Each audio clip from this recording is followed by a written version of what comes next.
आज हम एक ऐसी कहानी देखने जा रहे हैं जो एक बहुत ही गहरा सवाल उठाती है।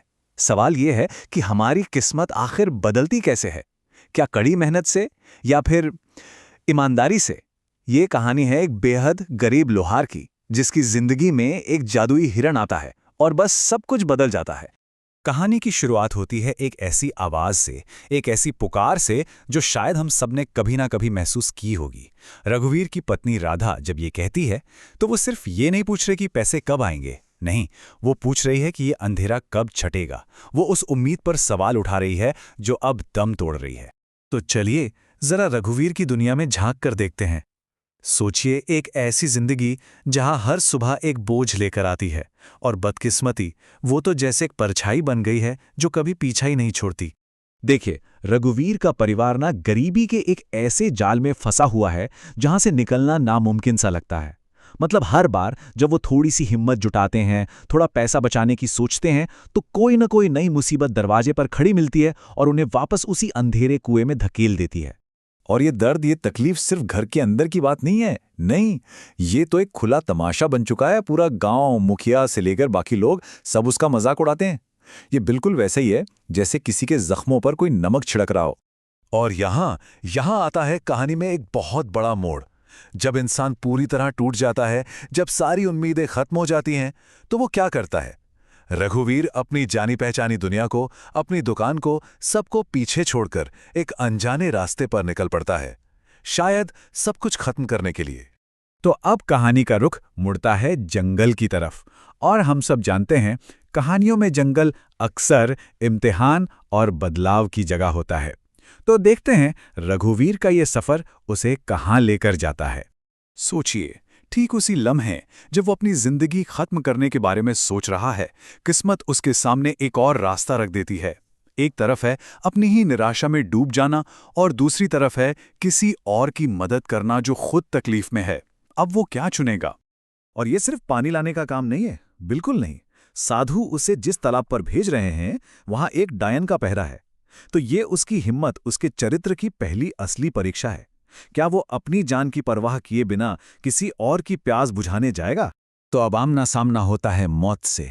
डायन रास्ता रोककर खड़ी है और एक पहेली पूछती है।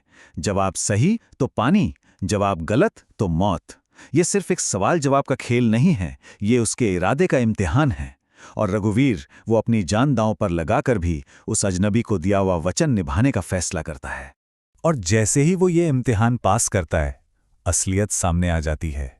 वो साधु कोई आम इंसान नहीं थे। वो तो बस ये परख रहे थे कि इस टूटे हुए इंसान के दिल में डर बड़ा है या करुणा। क्या वो अपना वादा निभाएगा, भले ही उससे अपनी जान क्यों ना गंवानी पड़े। तो इस इम्तिहान में पास होने का इनाम क्या मिलता है? एक खूबसूरत जादुई हिरन। पर यह सिर्फ एक तोहफा नहीं है, इसके साथ एक बहुत बड़ी जिम्मेदारी भी है। साधु ने साफ साफ कहा था, इसे अपनी बेटी की तरह पालना। ये बात बहुत जरूरी है।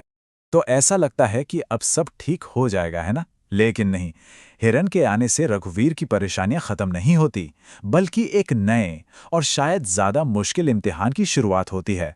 और ये इम्तिहान अब किसी डायन के सामने नहीं, बल्कि लालची इंसानों के बीच होना है। और बस फिर लालच का खेल शुरू हो जाता है। पहले आता है गांव का जमींदार, फिर एक बहुत अमीर सौदागर, और हद तो तब हो जाती है जब खुद राजा उस हिरन को खरीदने आ जाता है। सोचिए, एक के बाद एक प्रस्ताव, हर बार कीमत बढ़ती जाती है। एक गरीब आदमी के लिए, जिसके घर में खाने को नहीं है, उसके लिए बार बार ना कहना कितना मुश्किल रहा होगा। और ये लड़ाई सिर्फ बाहर वालों से नहीं थी, अब तो घर के अंदर भी एक जंग छिड़ी हुई थी। उसकी पत्नी राधा, जो बच्चों को भूखा देख रही है, वो कहती है कि हिरन को बेचकर जिंदगी सुधार लो। और दूसरी तरफ है रघुवीर, जो कहता है ये तोहफा है, बिकाऊ माल नहीं, ये मेरी बेटी जैसी है। दोनों अपनी अपनी जगह सही हैं, पर रास्ता एक ही चुनना है। और अब आता है कहानी का वो मोड़, जब इस देश की सबसे बड़ी ताकत यानी कि राजा एक मामूली से लोहार की जिद और उसकी ईमानदारी से टकराता है। तो बात यह है कि राजा की बेटी राजकुमारी एक अजीब सी बीमारी से जूझ रही है, जिसका कोई इलाज नहीं है। और उसका इलाज वो बड़ा अनोखा है। इलाज है एक दिव्य फूल, जो सिर्फ तब खिल सकता है जब एक जादुई हिरण का आंसू और एक गरीब लेकिन सच्चे ईमानदार इंसान का आंसू एक ही जगह पर गिरे। किस्मत का खेल देखिए। तो जब राजा आधा राजपाट देने का लालच देता है और रघुवीर फिर भी मना कर देता है, तो राजा का सब्र टूट जाता है। वो हुक्म देता है कि रघुवीर को कैद कर लो और हिरण को छीन लो। मतलब ईमानदारी का सिला क्या मिला? जेल। ऐसा लगता है कि उसकी अच्छाई ही उसकी बर्बादी का कारण बन गई। आप सोचिए, रघुवीर के पास क्या बचा? कुछ भी नहीं, सब कुछ छिन गया। उससे उसकी आखिरी इच्छा पूछी जाती है, और वो क्या मांगता है? दौलत, आज़ादी? नहीं, वो बस एक बार, आखिरी बार उस हिरण को गले लगाना चाहता है जिसे उसने अपनी बेटी माना था। और जैसे ही वो हिरण को गले लगाता है, दोनों की आंखों से आंसू जमीन पर गिरते हैं। एक रघुवीर का, जो अपनी बेटी को खो रहा है, और दूसरा हिरण का। और उसी पल, उसी जगह पर एक नीला फूल खिल उठता है। भविष्यवाणी पूरी हो गई थी। वो इलाज मिल गया था जिसे दुनिया की कोई दौलत खरीद नहीं सकती थी। और बस इसके बाद तो जैसे किस्मत ने पलटी मारी। राजकुमारी ठीक हो गई, राजा को अपनी गलती का एहसास हुआ। उसने रघुवीर से माफी मांगी।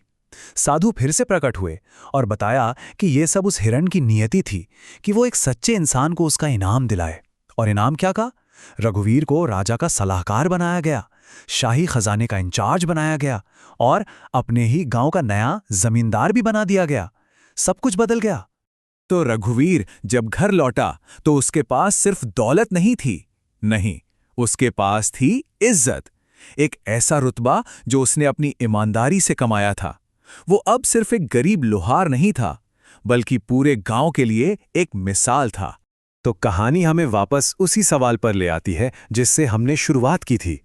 रघुवीर तो मेहनती पहले भी था, दिन रात काम करता था। तो क्या बदला? क्या उसकी किस्मत मेहनत से बदली, या फिर उस एक चीज से जिस पर वो हर हाल में टिका रहा, उसकी ईमानदारी? ये सवाल इस कहानी का जवाब नहीं है। ये सवाल हम सबके लिए है।